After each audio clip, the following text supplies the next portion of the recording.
regardless of whatever genre, like music does connect the world. So I think that's really fucking cool.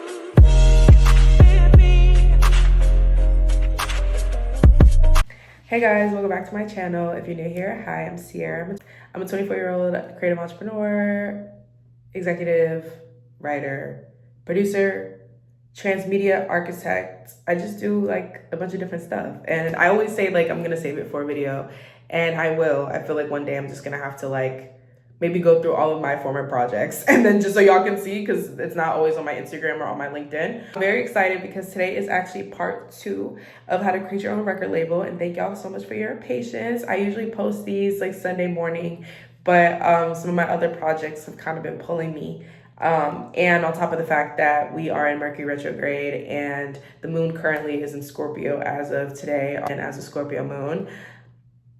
Yeah. And also I want to say, like, one, I was not expecting my last video last week to be my most viewed YouTube video as of today. It's growing every day, and I'm like really excited. I'm really glad that you guys are appreciating these videos that I'm doing.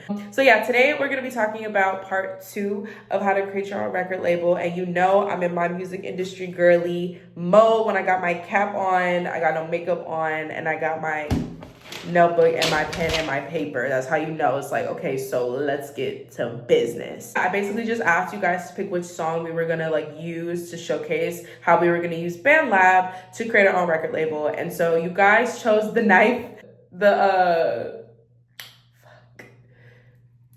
guys chose the knife emoji, which means that you chose the second song, Spin the Block. So when you pull up BandLab on this account, of course, like I have nothing on here. Like this is obviously for like video purposes. Maybe I will create my own label and I just use BandLab, but as of right now, you guys know this is for like experiment case study purposes only, so you guys can see how this can play out in a real time. But before we actually get into it, I want to kind of just give you guys like a breakdown of, outside of the music side, how record labels work. Because, you know, you always hear about like the parties or the artists or charts or Billboard or whatever. But when we talk about record labels from a business model perspective, I think it's really important that, you know, we scope the scenery out. I'm gonna scope the scenery out. As y'all know, record labels basically are responsible for putting out songs and music into the world.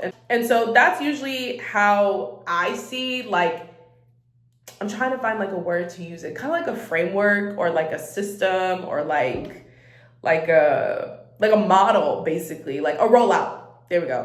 Like a rollout model, right? So usually when you're rolling something out, you have to figure out, okay, like what are we rolling out? We know that right now we're rolling out the single Spin the Block from the girl group Audio, right? On Enertech Records.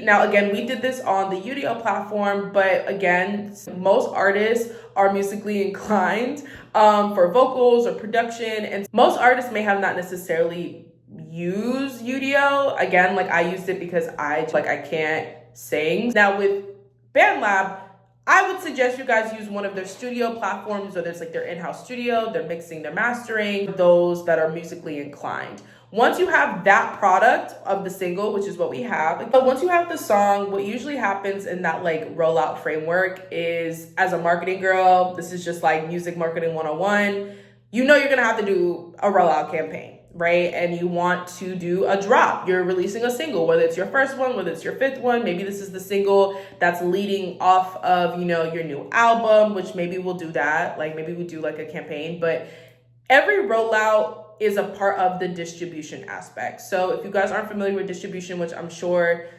if you are a music artist or interested in doing a label, you probably are. But for those of you who don't, it's basically just the means of like putting your music out in the world. So that's where your Spotify's, your Apple Music's, your Tidals, your Amazon Music, your YouTube Music, like that's where most of the streaming platforms come from. And again, we are not technically distributing this song because we used AI to create it and we don't want to get sued by the majors.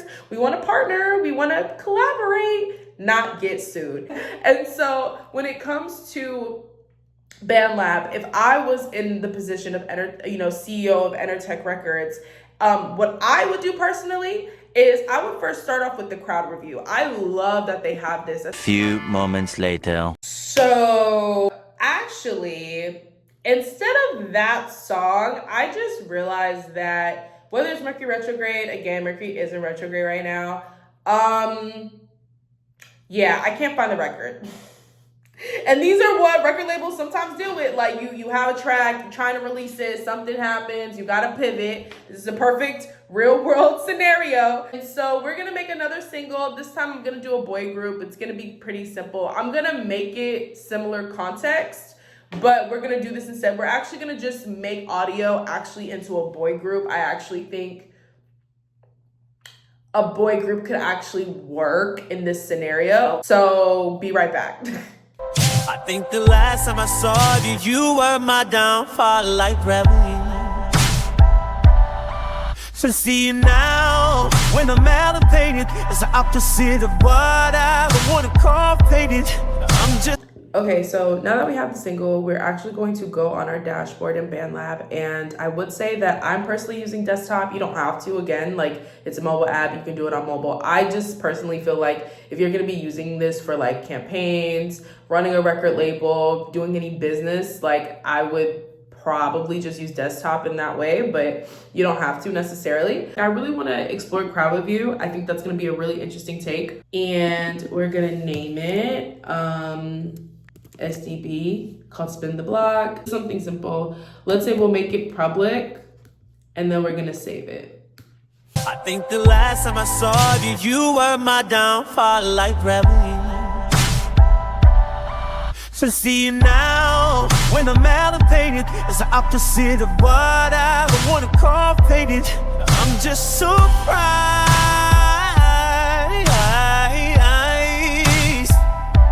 that you would even try, especially when I know that you had to lie. I think because I'm doing this as an experiment, it's kind of throwing me off. Like if this was the boy group audio, it would not say Sierra Mari on there. Like it would say audio, right?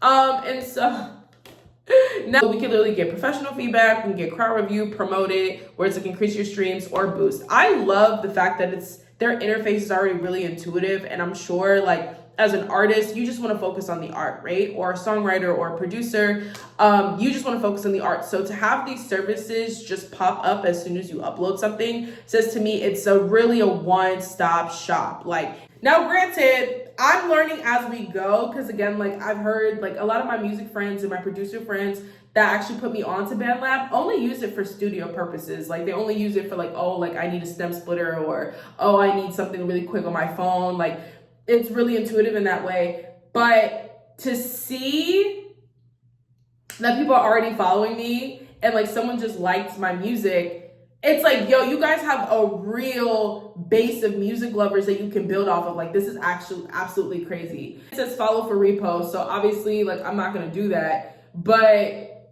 I think it's really interesting just to show how easy and organic the engagement is just by leveraging the community and audience on BandLab as a beginning artist who's trying to like build something for themselves, if that makes sense.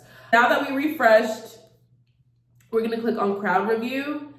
Okay, and then here we go. It says crowd review area. Your track must be longer than 90 seconds. So I'm like, yo, this is crazy. So maybe we're not gonna do crowd review today. Maybe I'll actually do an experiment where I actually do like a whole audio experiment in terms of like, I do a whole account. Because again, I wanted to just show you guys this in real time, but now I'm thinking about it again and I'm like, damn, like it would be kind of cool if like I did like a secret mission, like an actual fake case study to see like if how much we can build the momentum in the group. Like I think that would be really cool. Yeah, so it's like must be longer than 90 seconds. Damn, like they don't, what if this was an interlude though? So now we know, guys, your song has to be longer than 90 seconds to promote it and to do a crowd review on BandLab. But it's just good to know these things. I do like the fact though, when I click on boost, I wanted to understand what that looked like.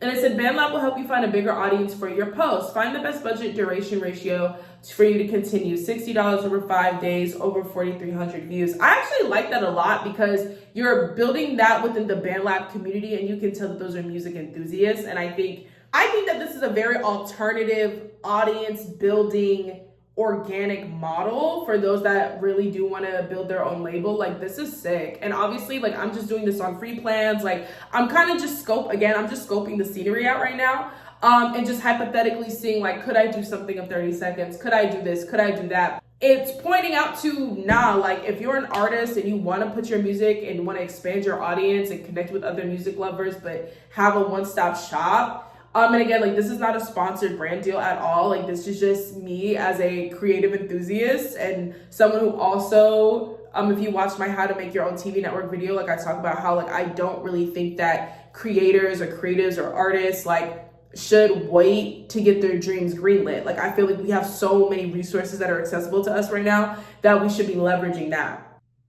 I might make that a series of like, not infiltrating BandLab because I don't think that's the right word I want to use, but like doing a social experiment to see like if I made an AI group for real and like just used BandLab solely to build their base, what would that look like? That might be like a TikTok thing that I do. But yeah, thank you guys so much for tuning in to How to Make a Record Label Part 2. I hope you guys find this video so helpful. And I hope like this wasn't too much information overload because again, like I want to make sure that I'm able to balance between like you understanding how labels actually function. Yes, the flaws in it, but like what are ways in which you can do something similar for you right now with the resources that we have at our disposal. So yeah, this was interesting. Also, what I'm noticing is like you guys really like these like how to create your own whatever videos, how to create your own, I again call it like EnterTech platforms, businesses, strategies, but clearly you guys like these videos, so I will continue. Yeah guys, I hope you have a great rest of your weekend, week, whenever you're watching this. I hope if it's hot outside, you're cooled down. If it's cool outside, I hope you warm up, and we will talk very soon, probably next week. So yeah, bye.